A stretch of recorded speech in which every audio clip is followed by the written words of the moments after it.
शहराच्या एका छोट्या गडावर एक शाळा होती. त्या शाळेत अनेक विद्यार्थी शिक्षण घेत होते. त्यात एक मुलगा होता. त्या मुलाचे नाव होते अमोल. अमोल हा नेहमी अभ्यास करणारा आणि इतरांना मदत करणारा होता. त्याचे शिक्षणावर खूप प्रेम होते, पण त्याची आर्थिक परिस्थिती बरीच बिकट होती. त्याच्या कुटुंबात आई वडील मजुराचे काम करत होते, त्यामुळे घरात आर्थिक तुटवडा होता. एके दिवशी शाळेत मुख्याध्यापकांनी एक घोषणा केली. त्यांनी सांगितले की या वर्षीच्या परीक्षेत जर कोणत्या विद्यार्थ्याने 90% मार्क मिळवले तर त्याला स्कॉलरशिप दिली जाईल. अमोलला हा विचार फार आवडला, कारण त्याला शिक्षणासाठी खूप समांतर लागणार होते.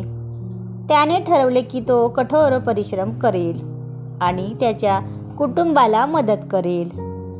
अमोलने नेहमीप्रमाणे अभ्यास सुरू केला. त्याने रात्री उशिरा अभ्यास करत सातत्य ठेवले. त्याच्या मित्रांनी त्याला विचारले, तू इतका मेहनत का करत आहेस? अमोलने उत्तर दिले, माझ्या कुटुंबाला मला शिक्षण घेण्यासाठी मदत करण्याची इच्छा आहे. त्याच्या मित्रांनीही त्याला प्रोत्साहन दिले. सर्व तयारी पूर्ण केल्यानंतर परीक्षांचा काळ आला. अमोलने परीक्षेत उत्तम कामगिरी केली. नंतरच्या आठवड्यात परीक्षांचे परिणाम जाहीर झाले. अमोलने 95% मार्क मिळवले. त्याला शाळेच्या मुख्याध्यापकांकडून स्कॉलरशिप मिळाली. अमोलच्या चेहऱ्यावर आनंदाची चमक आली.